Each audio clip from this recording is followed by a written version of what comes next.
Nautisin elu nagu iga teine suurlinna noor. Mul olid head sõbrannad, kellega koos linnas hängimas käisin. Ning paps, kes piisavalt pappi viskas, kui seda vaja oli. Ja loomulikult oli Paul, ilma kelleta ükski pidu ei alanud. Ta oli mu kõige šefim sõps. No tšau! No tšau! Tšau, tšau! Tšau! Saage tuttavaks, tema on Loore. Tere, Loore! Täna Velli, mina olen Paul.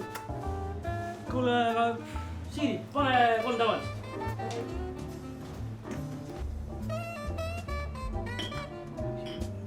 No nii.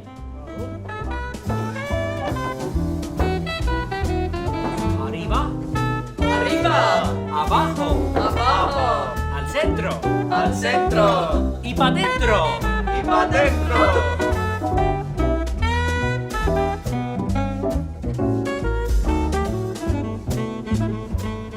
Kuule, sorry, ma pean minema voolikut üles lasma.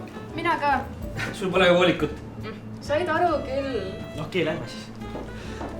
Kuule, Loora on tegelikult täiega tore tüdruk. Ta on lihtsalt veidi lihtsameelne. Ta reaalselt ta usub kõikide kuttide jutte ja ta läheb nagu kõigi lollustega kaasa. Ükskord viib siis ühel pinnakal. Kas sa saad aru, et me nagu... Kuule, sorry, ma pean ka korraks ära käima. Ma tulen kohe tagasi, oota korra veits. Ühel õhtul muutus aga minu maailm.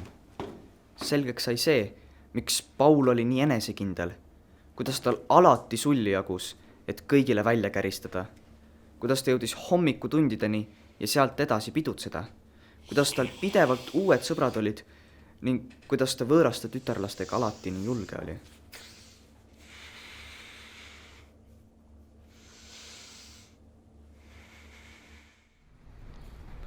Paul ei olnud kunagi pahatahtlik.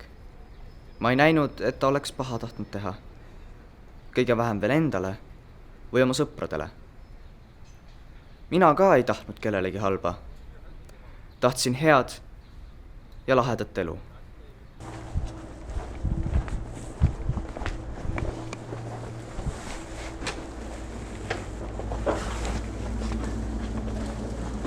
No tere, tüdruk!